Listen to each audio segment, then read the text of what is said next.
कार्यक्रम के पुण्यार्चक हैं जय जिनेंद्र ज्योतिष केंद्र। 100% काम की गारंटी, संपूर्ण जैन विधि द्वारा समाधान, A to Z समस्याओं का समाधान, शादी सगाई में रुकावट, व्यापारिक एवं पारिवारिक समस्या। संपर्क करें ज्योतिष 820952879924717151। Website www.jayjinendrjyotish.com। सोहन लाल, पवन कुमार, विजय कुमार, नितिन कुमार, संतरा देवी, रेखा देवी, सरला देवी, सोनल जैन, निखिल जैन, वर्षा जैन, हिमांशु जैन, शिवानी जैन, प्रियांशु जैन, हर्षाली जैन, गुड्डू, परिधि और विराट जैन। नायसा एवं समस्त छाबड़ा परिवार, फर्म मंगल मेडिकल स्टोर, इम्फाल, मणिपुर। श्रीमती निशा, श्री राजेश भारिल्य, रौनक भारिल्य, रोली भारिल्य बड़कुर, अंकुर बड़कुर, रुआंक बड़कुर, नेहरू नगर, भोपाल, मध्य प्रदेश।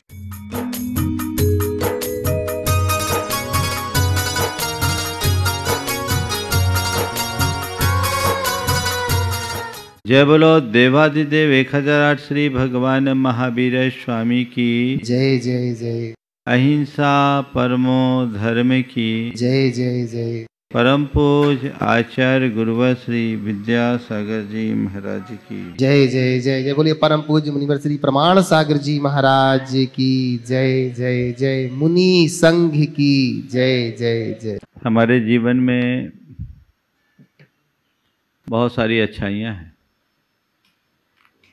तो बहुत सारी बुराइयाँ भी। बुराइयाँ अधिक है, अच्छाइयाँ कम। और जब बुराइयां हम में हावी होती है तो हमारी अच्छाइयां भी विलुप्त होने लगती है। जैसे किसान खेत में बीज बोता है तो अंकुर एक फूटता है, उसके इर्द गिर्द ढेर सारी खरपतवार उग आती है। यदि उस खरपतवार का समय पर उपचार न हो, उसकी निदाई गुड़ाई न हो तो वो पूरे फसल को ही नष्ट कर दे। इसलिए कुशल किसान जितनी चेष्टा वो अपने फसल की संभाल के लिए करता है, उससे ज़्यादा खरपतवार से बचाव के लिए भी करता है। बुराइयां हमारे चित्त में खरपतवार की तरह उगी हुई है, जिसके कारण सद्गुणों का पौधा हमारे भीतर तैयार नहीं हो पाता। सद्गुणों के विकास के लिए बुराइयों को रोकना अत्यंत जरूरी है। बुराइयों पर नियंत्रण लाना बहुत जरूरी है। और हम प्रतिदिन अपने जीवन की एक ही बुराई पर चर्चा कर रहे हैं। यदि लोग सुनते सुनते यदि रोज रोज रोज रोज केवल एक ही बुराई पर फोकस करें तो मुझे ऐसा लगता है कि हम अपने जीवन में एक दिन सब बुराइयों से मुक्त हो सकेंगे। अगर देखा जाए तो हर शब्द हमें बहुत बड़ी शिक्षा देता है। काश हम ले सके। आज जीवन को निर्दोष बनाने वाले ककहरे में क्रम है ठा का। ठा के संदर्भ में पहले भी अनेक बातें बोली गई हैं। आज मैं ठ से बात करता हूं ठग की। ठग को कोई व्यक्ति अच्छा नहीं समझते, पर ठगी के काम में कोई पीछे नहीं होना चाहते। जब कभी भी हम किसी ठग की बात करते हैं और किसी व्यक्ति को हम ठग से संबोधित करते हैं या किसी व्यक्ति के नाम के आगे ठग का संबोधन जोड़ते हैं, विशेषण जोड़ते हैं, तो हमारी आंखों के सामने कैसे व्यक्ति की छवि उभरती है। किसे हम ठग कहते हैं? ठग मतलब एक ऐसा व्यक्ति जो धूर्त हो, मतलबी हो, स्वार्थी हो, धोखा देने वाला हो, अपनी चालाकी से अपना उल्लू सीधा करने वाला हो, औरों को बेवकूफ बनाने वाला हो। ये सब एक ठग व्यक्ति की छवि है। हमें दूसरों के मन में क्या है ये नहीं देखना, सबसे पहले अपने मन को देखना है। कहीं मेरे भीतर कोई ठग तो नहीं बैठा है। और यदि है तो आज ही उसे बाहर निकालने की कोशिश करना होगा, क्योंकि ठग वृत्ति वह वृत्ति है जो हमारे समस्त सद्गुणों का सत्यानाश कर देती है। जिस मनुष्य के हृदय में धूर्तता है, चालाकी है, चालबाजी है, जो मनुष्य स्वार्थी और मतलबी प्रवृत्ति का है, सच्चे अर्थों में वो मनुष्य कहलाने का ही अधिकारी नहीं है। धर्मी होना तो बहुत दूर की बात है। हमें अपने भीतर झांक कर देखने की जरूरत है,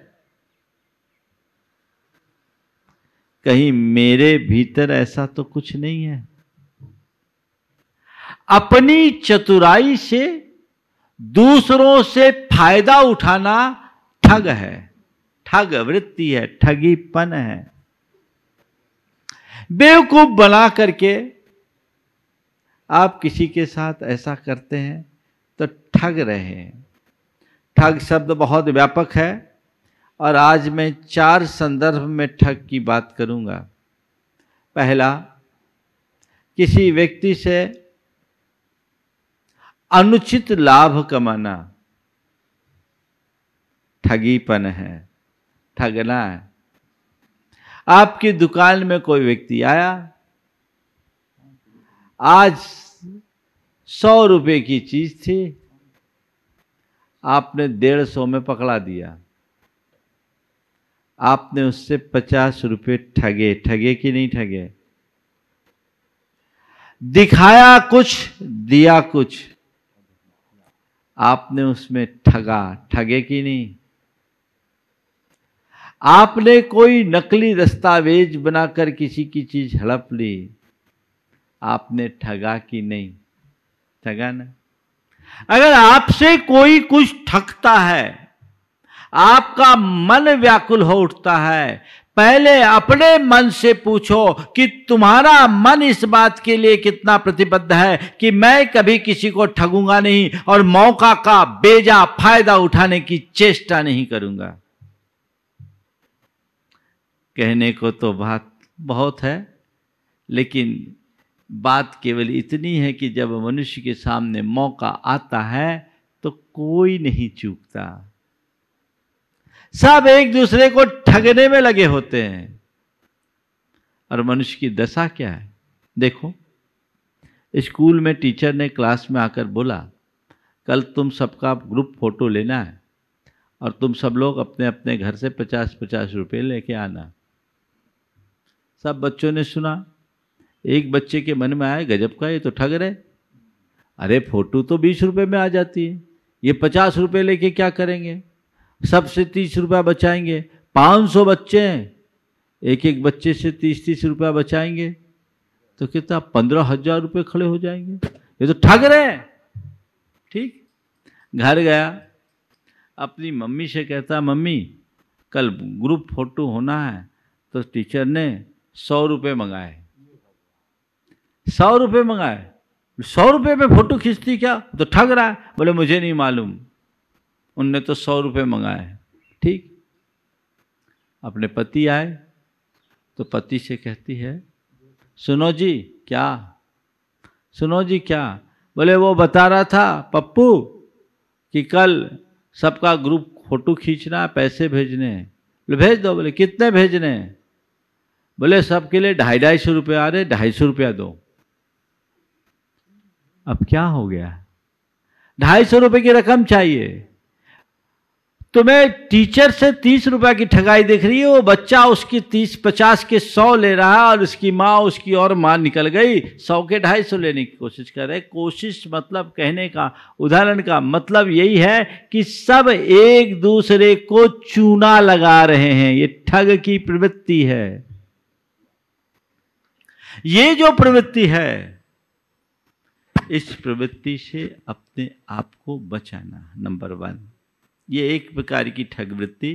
लेन देन में अनियमितता या अनुचित आदान प्रदान, ये एक ठगने की वृत्ति है जिससे मनुष्य को बचना चाहिए, बचाना चाहिए। दूसरा जो ठगने की प्रवृत्ति है किसी के धरोहर को हड़प लेना, दिया उसने दिया और उसको पचा जाना, ये भी एक प्रकार की ठग की वृत्ति है। ऐसी वृत्ति से अपने आप को बचाना चाहिए। तीसरी बात है, किसी के विश्वास को जीत करके उसे बेवकूफ बना देना, ये भी एक ठग की वृत्ति है। इससे अपने आप को बचाना चाहिए। लेन देन में अनियमितता, धरोहर हड़प लेना, विश्वास को जीत करके उसको धोखा देना, ये ठग पने की प्रवृत्ति। किसी के प्रति विश्वास जगा लिया और जगा करके उसको बेवकूफ़ बना दिया, ये ठगी ही तो है। अपने अंदर देखो, तुमने अपने जीवन में कभी किसी के साथ ऐसा किया कि नहीं किया? जरूर आप पाएंगे। चारों स्थितियां आपके पास आएगी। मैं क्रम से चारों की बात कर लूँ, फिर आगे की बात करूँगा। पहली बात मैंने आपसे की, लेन देन का मौका आता है, लोग कितने नीचे स्तर पर आ जाते हैं। और आजकल तो ये सब चीज़ें बहुत हो रही है। लोग कितनी बेईमानी कर रहे हैं। लोग किसी तरह का कोई भी बात करके लोगों को बेवकूफ़ बनाते हैं। व्यापार में देते कुछ है, दिखाते कुछ है। अभी तो देखो, लोगों के जीवन मरण का संकट पड़ा हुआ है, तब भी लोग इस ठग विद्या में अपनी निपुणता दिखा रहे हैं। लोगों के लिए और जीवन रक्षक औषधियाँ, रेमडेसिविर जैसी दवाइयाँ या ऑक्सीजन जैसी चीज़ों के लिए कितना ठगा गया, कितने लोग पकड़े भी गए। आप सोचो, उस आदमी को आदमी कहलाने का अधिकार है क्या? मुझे तो ये भी मालूम पड़ा, किसी ने कहा कई जगह तो यह है कि इंजेक्शन के नाम पर केवल ग्लूकोज चढ़ा रहे हैं, नकली इंजेक्शन है। वस्तुतः ऐसा इंसान भी नकली ही समझना चाहिए, उसके अंदर असलियत है ही नहीं। तो ऐसे लोगों के जीवन में बड़ी दोहरापन होता है और वे जीवन ऊपर से कुछ होता है, अंदर से कुछ होता है। वो जिंदगी भर बहुत लोगों को दुखी करने की कोशिश करते हैं, पर यथार्थ में वो खुद दुखी होते हैं। अभी थोड़ी देर बाद मैं इसकी चर्चा करूंगा। दूसरों की धरोहर हड़प लेना यानी डकार लेना। किसी ने कुछ दिया, लिखा पढ़ी नहीं की, कोई बात हुई और उस बात को पचा लिया, मामला बहुत गड़बड़ हो जाता है। कई बार ऐसा होता है और लोग उसको पचाने की कोशिश करते हैं, पर संत कहते हैं पाप कभी पछता नहीं, कहीं न कहीं से तो प्रकट हो ही जाता है। और जब उसका पर्दाफाश होता है तो मामला बहुत गड़बड़ हो जाता है। वहाँ व्यक्ति को सावधान होना चाहिए कि तुमने अपने अंदर की ईमानदारी को जीवित रखा या नहीं रखा। अगर तुम किसी को ठग रहे हो तो ये तुम्हारे जीवन की निकृष्टता का ही एक उदाहरण है। तीसरी बात, किसी को विश्वास दिखाकर, विश्वास जीतकर बेवकूफ़ बनाना और वो बेवकूफ़ बना दिए लोग अपने आप चक्कर में पड़ जाते हैं, निकटता दिखाते हैं, ये हमारा विश्वास पात्र आदमी है, ये हमारा विश्वास पात्र आदमी है, ये हमारा विश्वास पात्र आदमी है। और विश्वास पात्र आदमी के नाम पर उसके संपर्क में व्यक्ति चाहे उसको जो कुछ दे देता है, बाद में सामने वाला उसे ठेंगा दिखा देता है। बड़ी विषम स्थिति हो जाती है। कई बार ऐसा होता है। अभी एक व्यक्ति ने एक व्यक्ति को 5 करोड़ रुपए दे दिए एक संपत्ति के नाम पर, विश्वास करके दे दिया। उसने बहुत सारी बातें बताई, ठीक है, और बड़ा अंधा विश्वास था, बिना लिखा पढ़ी के पैसे दे दिए। अब उसको पैसे लेना है तो पैसा देने का ही नहीं। वो कहता है भैया मैंने लिया कब था जो दूं, तुम्हारे पास कोई कागज पत्तर है तो बताओ। अब बोलो, ऐसे बेईमानों को क्या कहेंगे? वो आदमी शॉक्ड हो गया, वो डिप्रेशन में आ गया। मेरी जमा पूंजी मैंने उसको दी और उसने ऐसा कर लिया। बड़ा गड़बड़ होता है। और ठग पने का चौथा रूप है लोगों को झांसा देना, सब्ज बाग दिखाना, बड़े बड़े सब्ज बाग दिखाना और उसके बाद झांसे में फंसा लेना, झांसा दे देना। अरे ये सब तो कुछ है नहीं। बहुत सारे लोग आजकल बड़े बड़े स्तर पर ठग करते हैं, ठगी करते हैं। और आजकल तो ऑनलाइन ठगी का भी जमाना आ गया है। इस कोरोना के काल में कितने ठग और कितने कितने रूप में ठगते हैं कोई पता नहीं। एक जमाने में तो चार्ल्स शोभराज और नटवरलाल एक था, लेकिन अब ऐसा लगता है कि घर घर में इनकी पैदावार हो गई है। लोग सब एक दूसरे को बेवकूफ़ बनाने की कोशिश में लगे हुए हैं। पर संत कहते हैं दूसरों को बेवकूफ़ बनाने वाला खुद बेवकूफ़ बनता है। दूसरों को बेवकूफ़ बनाने वाला खुद बेवकूफ़ बनता है। ये प्रवृत्ति ही बड़ी बेवकूफ़ी भरी प्रवृत्ति है। और जब तक तुम्हारे अंदर ऐसी प्रवृत्ति हावी रहेगी, तुम अपने जीवन को कभी सुखी नहीं बना सकोगे। कभी जीवन में किसी को ठगो मत, कभी किसी को दगा मत दो। कभी किसी को ठगो मत, कभी किसी को दगा मत दो, कभी किसी को धोखा मत दो। दगा किसी का सगा नहीं है, नहीं किया तो कर देखो, और जिसने आज तक अब तक दगा किया जाकर उसका घर देखो। मैं एक ऐसे व्यक्ति को जानता हूं जिस व्यक्ति ने अनुचित तरीके से बहुत पैसा कमाया, बहुत पैसा कमाया। वो इस तरह के फर्जीवाड़े करता, लोगों को बेवकूफ़ बनाता, अपना उल्लू सीधा करता। वो राजनीतिक पहुंच बहुत थी, सत्ता का दलाल भी था, उसका उसने बहुत फायदा उठाया, पैसा तो भरपूर कमाया, लेकिन क्या बताएं वो पैसा उसके कहीं काम में नहीं आया। उसका एक बेटा आत्महत्या कर लिया और पत्नी उसको छोड़कर भाग गई। अब क्या करेगा? एक दूसरा बेटा है, वो विकलांग है। वो क्या, अब उसकी आंखें खुली बहुत दिन बाद जाकर कि मैंने तरह तरह के हथकंडे अपनाकर पैसा तो बहुत जोड़ दिया, पर जिनके पीछे मैंने पैसा जोड़ा आज वो मेरे साथ कोई भी खड़ा नहीं है। एक बेटा चल बसा, पत्नी घर छोड़कर चले गई। अरे अपाहिज बेटे की सेवा में मैं अपना जीवन काट रहा हूँ। हमने कहा भैया गलत का परिणाम तो गलत होता ही है, तुमने रास्ता ही ऐसा अपनाया, उसका परिणाम यही होगा। जिस पौधे को खारे पानी से सींचा जाएगा उसमें मीठे फल कभी नहीं निकल सकते।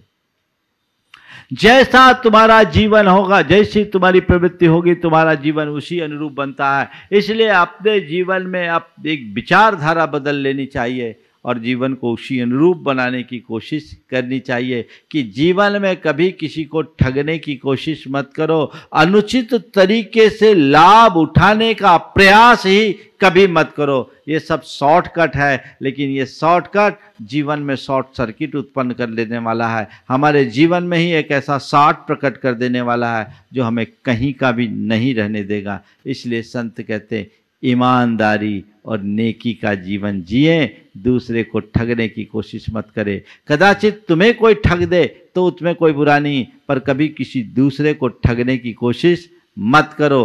कहते हैं कबीरा आप ठगाइए और न ठगिए कोई, आप ठगे सुख उपजे और ठगे दुख होए। कदाचित तुम्हें कोई ठग ले, ठग जाने दो, पर किसी दूसरे को मत ठगो। आप ठगे सुख उपजे।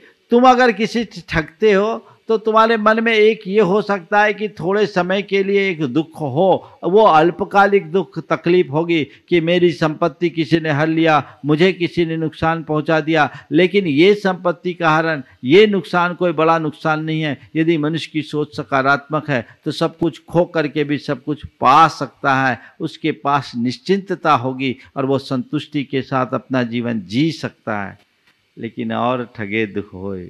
अगर तुमने किसी और को ठगा, कदाचित ठग वृत्ति में तुम सफल भी हो जाओ, लेकिन मन में खटका तो बना ही रहेगा, शंका तो बनी रहेगी। कभी न कभी तुम्हारी कलई खुलेगी। जब तुम्हारा भेद खुलेगा तो फिर तुम क्या करोगे?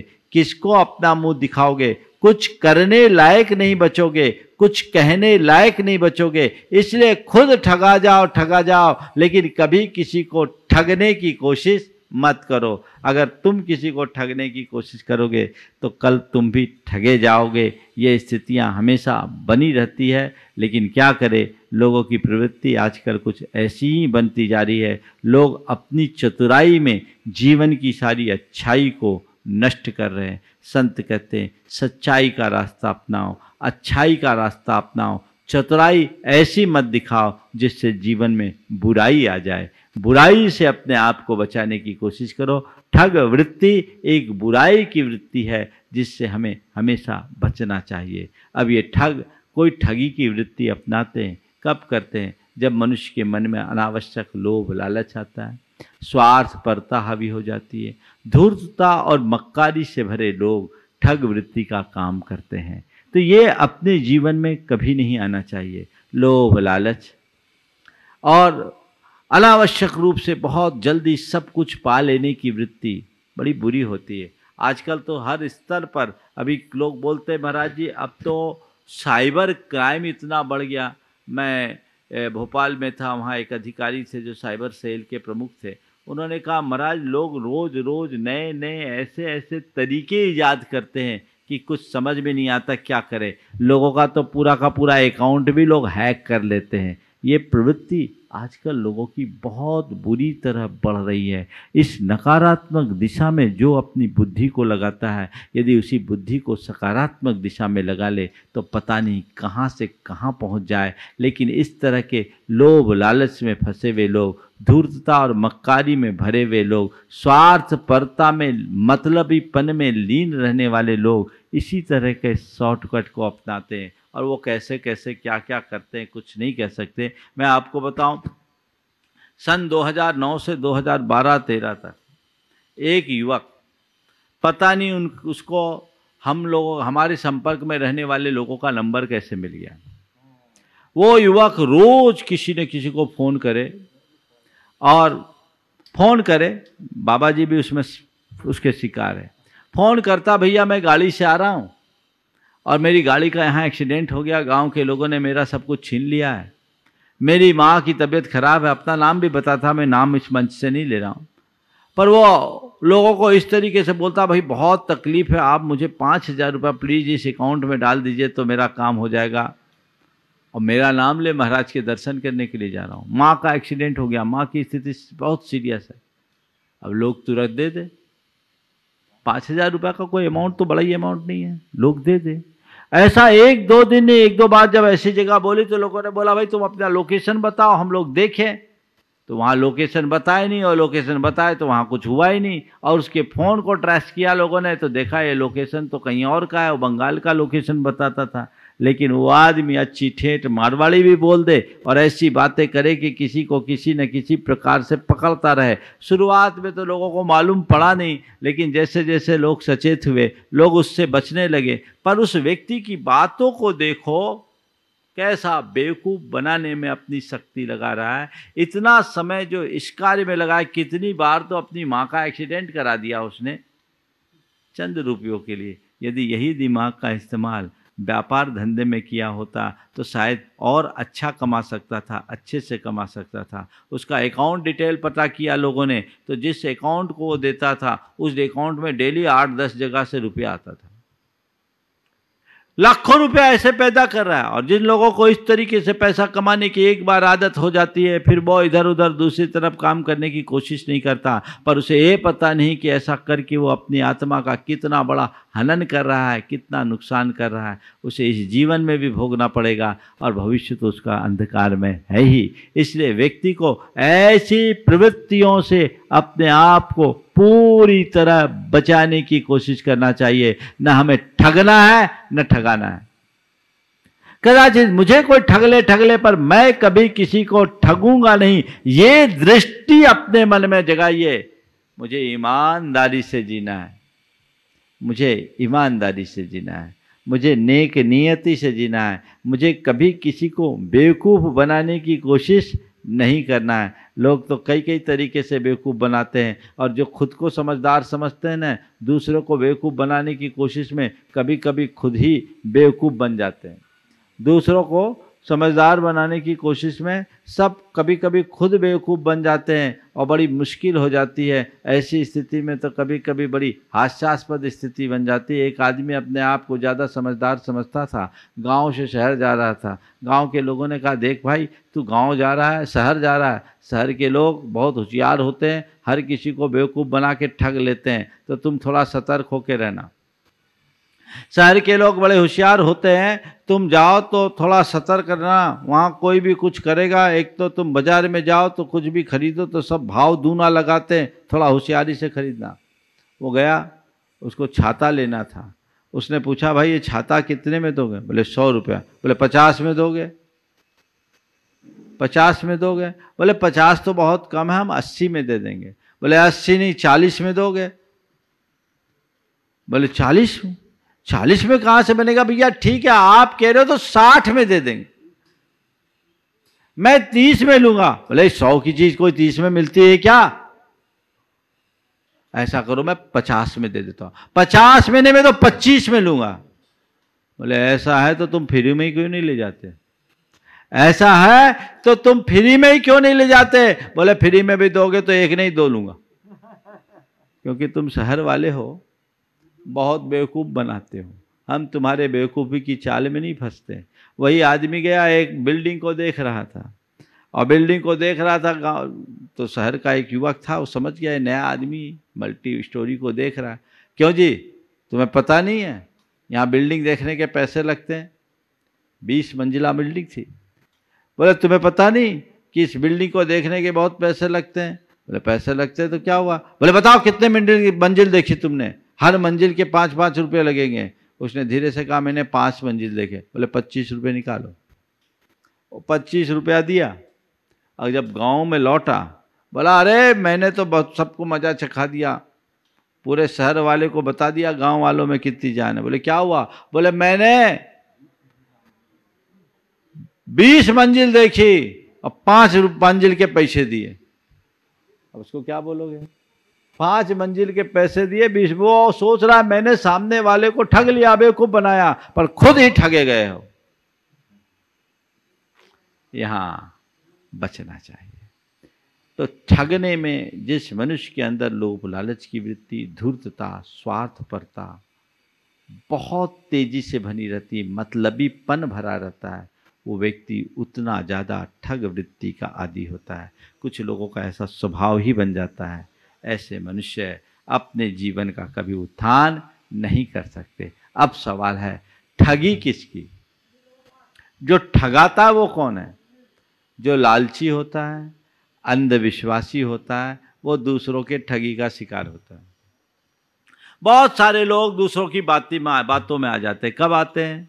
जब सामने वाला लालच दिखाता है, सब जवाब दिखाता है, अरे चलो इसमें मुझे इतना फायदा हो जाएगा, रुपये की चीज चवन्नी में लगा दो,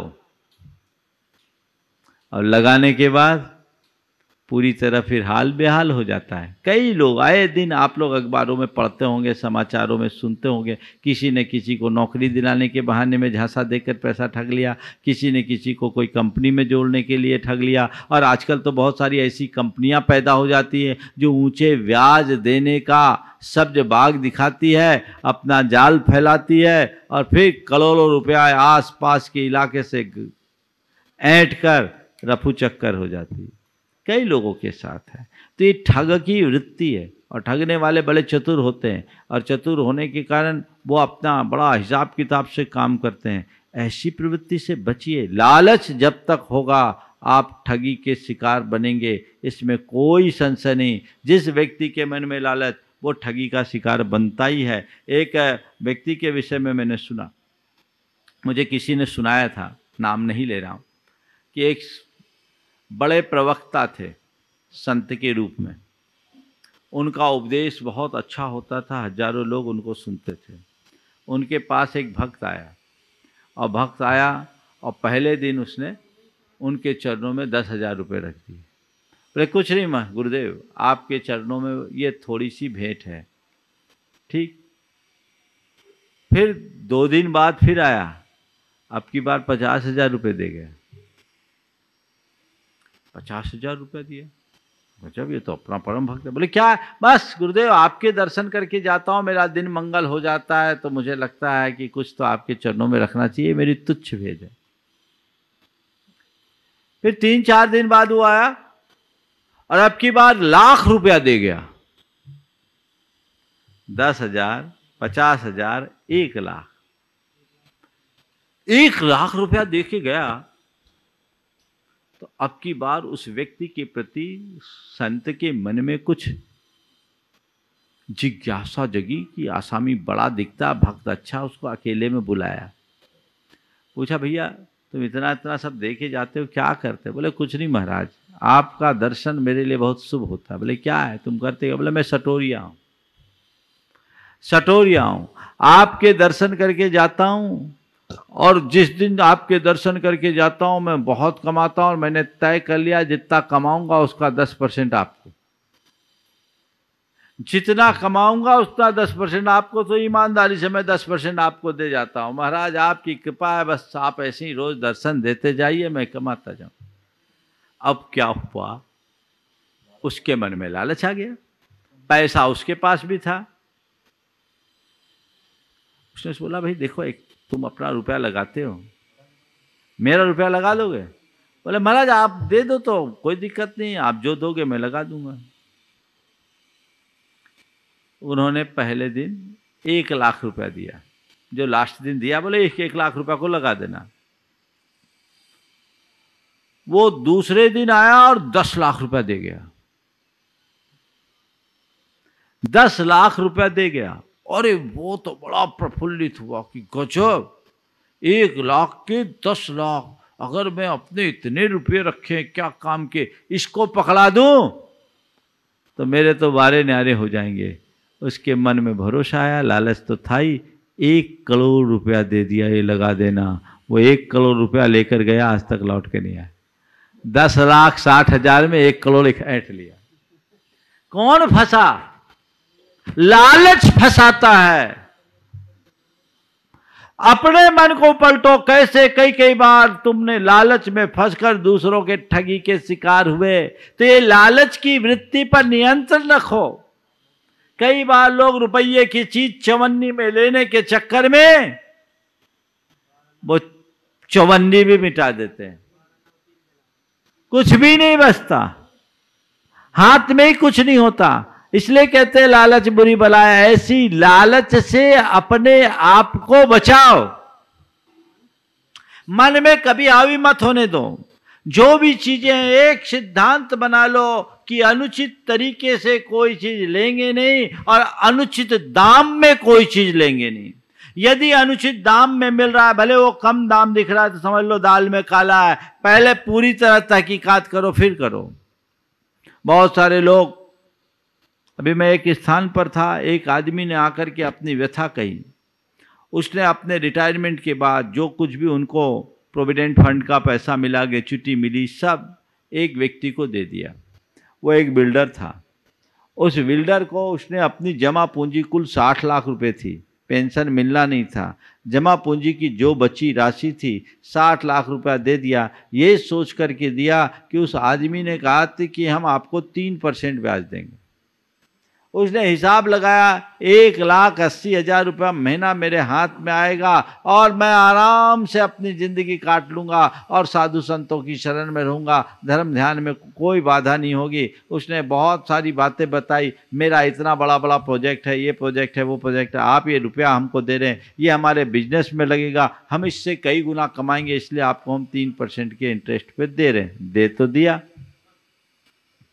पर वो आदमी खुद ओवर एस्टिमेटेड था, ओवरलोड था और बाजार में रेसेशन आ गया।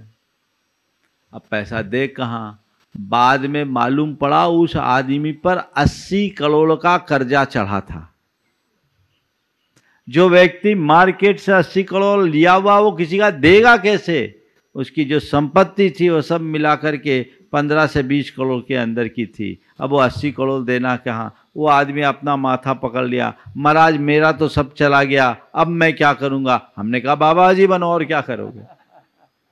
ऐसा सोचा क्यों?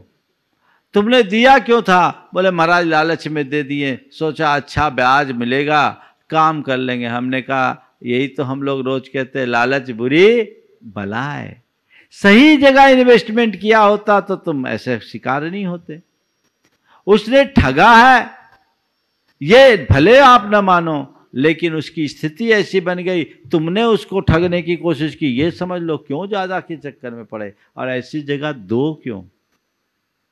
और ऐसे लोग बहुत चतुर होते हैं, जिनको लेना होता वो ऐसे ऐसे शब्दों का प्रयोग करके सामने वाले के मन को मोह लेते हैं, विश्वास जताते हैं और फिर अपना ठेंगा दिखा देते हैं। क्या हुआ? एक सज्जन ने बताया, एक विधवा थी, उसने एक सज्जन को रुपया दिया। मालूम था कि इस आदमी का बहुत अच्छा व्यापार है और बहुत बढ़िया है, और इनके यहाँ अगर रकम रखा जाए तो जीवन में सुरक्षा रहेगी, अपने को आधार मिलेगा। तो इसी आशा से उनने अपनी जमा पूंजी 20 लाख रुपया लेकर उनके घर गई। जैसे रुपये ले, देखो क्या होती ठगने वालों की प्रवृत्ति। थैला लेकर के गई। बेटा बोला, बाबूजी ये रुपया लेकर आई है, नहीं नहीं, अपने को रुपया नहीं रखना, अपने को बाजार का रुपया नहीं रखना, अपने पास क्या कमी, अपने को रुपया नहीं रखना, अपने को रुपया नहीं रखना। सेठ साहब रख लो, हमारा काम चल जाएगा, हमारे लिए सहारा, मैं विधवा महिला हूँ, मेरे पास कुछ नहीं है, आप रख लोगे तो अच्छा। भाई हम क्या करेंगे, हमारे पास तो बहुत ऐसे ही सब कुछ है, क्यों रखें। बेटा बोलता बाबूजी अब देख लो, चाची जी आई हैं, इनके लिए अगर अपन रख लेते कहीं लगा देंगे, ठीक है। बोला ठीक है, 12 आना सैकड़ा ब्याज देंगे। बोले आप जो दे दोगे सुरक्षित तो रहेगा। पैसा लिया, रख लिया। बोलते जो भी आदमी उसके घर आए उसके सामने पहले यही नाटक करे कि हमको नहीं लेना। बाद में मालूम पड़ा कि वो आदमी पूरे गांव का 20 करोड़ रुपया जीम के बैठ गया। ऐसे लोग जी में बैठे, वो डकार जाने वाले लोग हैं, ये घोर अनैतिक कृत्य है। ऐसे लोगों से बचना चाहिए। और जो दूसरे प्रकार के लोग हैं अंधविश्वासी, जो अंधविश्वास में पड़े रहते हैं, वो ठगी के शिकार बन जाते हैं। बस चलो भाई, किसी ने कुछ कहा 1 का 2 हो जाएगा, 1 का 2 हो जाएगा। किसी बाबा के चक्कर में जाएंगे, किसी गुनिया के चक्कर में जाएंगे, किसी तांत्रिक के चक्कर में जाएंगे और उसके तंत्र के मकड़ जाल में ऐसे फंस जाएंगे कि सब कुछ खत्म हो जाता है, कुछ बचता ही नहीं।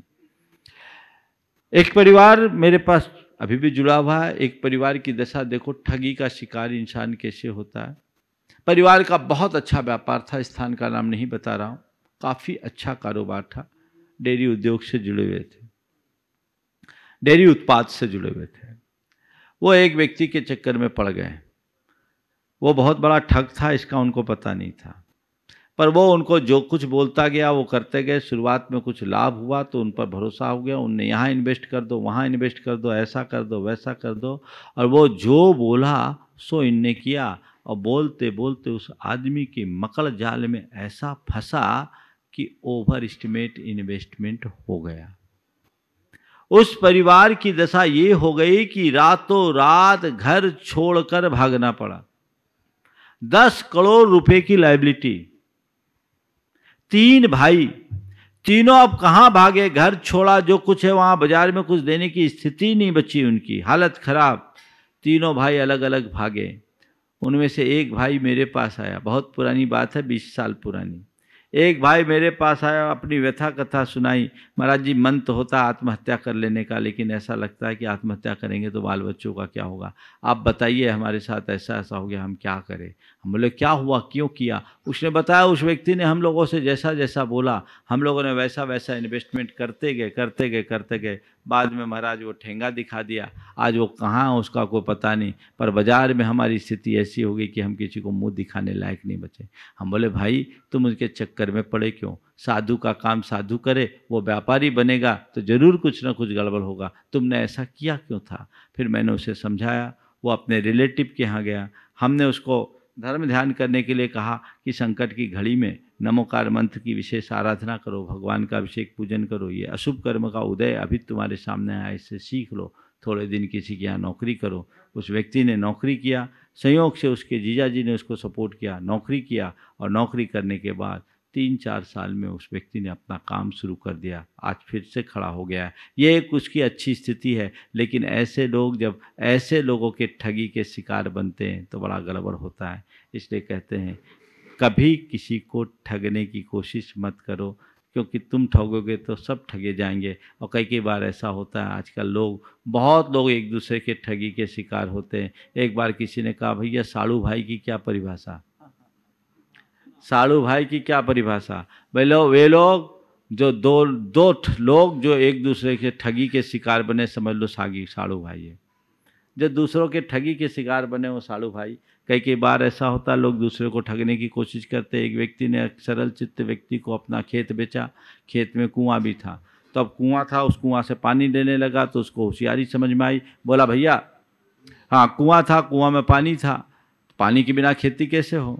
तो उसके मन में होशियारी आई तो उसने बोला, भैया हमने तुम्हें खेत बेचा है, पानी नहीं, कुआं बेचा है, पानी नहीं, पानी का पैसा लगेगा। तुम पानी तभी ले सकोगे जब पैसा चुकाओ। वो आदमी कहा भैया खेत तो लिए, कुआं देख के लिए, कुआं भी आपने लिखा ना? बोले लिखा है। कुआं ना लिखा है, पानी थोड़ी लिखा। कुआं तुम्हारा, पानी हमारा। अब पानी लेने के पैसे देने पड़ेंगे।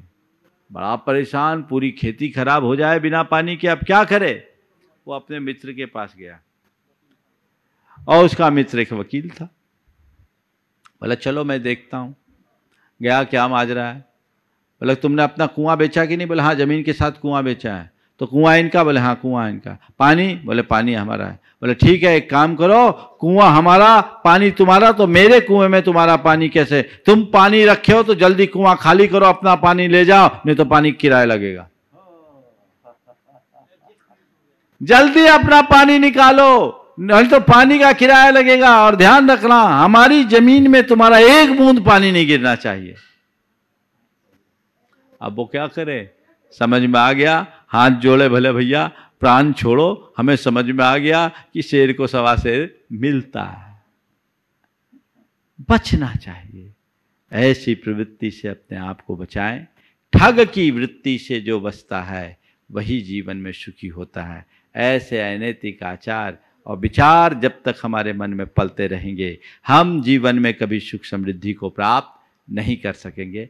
स्थायी रूप से हम अपने जीवन को आगे बढ़ाना चाहते हैं तो ये एक अनैतिक कृत्य है। अनैतिक क्या, अमानवीय कृत्य है। ऐसे अनैतिक और अमानवीय कृत्य से अपने आप को बचा करके चले जो हमारे जीवन के सुखद भविष्य का आधार बने। समय आप सबका हो गया है, यहीं पर विराम। बोलिए परम पूज्य आचार्य गुरुवर श्री विद्यासागर जी महाराज। इस कार्यक्रम के पुण्यार्चक थे जय जिनेंद्र ज्योतिष केंद्र। 100% काम की गारंटी, संपूर्ण जैन विधि द्वारा समाधान, A to Z समस्याओं का समाधान, शादी सगाई में रुकावट, व्यापारिक एवं पारिवारिक समस्या। संपर्क करें ज्योतिष 820952879924717151। Website www.jayjinendrjyotish.com। सोहन लाल, पवन कुमार, विजय कुमार, नितिन कुमार, संतरा देवी, रेखा देवी, सरला देवी, सोनल जैन, निखिल जैन, वर्षा जैन, हिमांशु जैन, शिवानी जैन, प्रियांशु जैन, हर्षाली जैन, गुड्डू, परिधि और विराट जैन। नायसा एवं समस्त छाबड़ा परिवार, फर्म मंगल मेडिकल स्टोर, इम्फाल, मणिपुर। श्रीमती निशा, श्री राजेश भारिल्य, रौनक भारिल्य, रोली भारिल्य बड़कुर, अंकुर बड़कुर, रुआंक बड़कुर, नेहरू नगर भोपाल मध्य प्रदेश।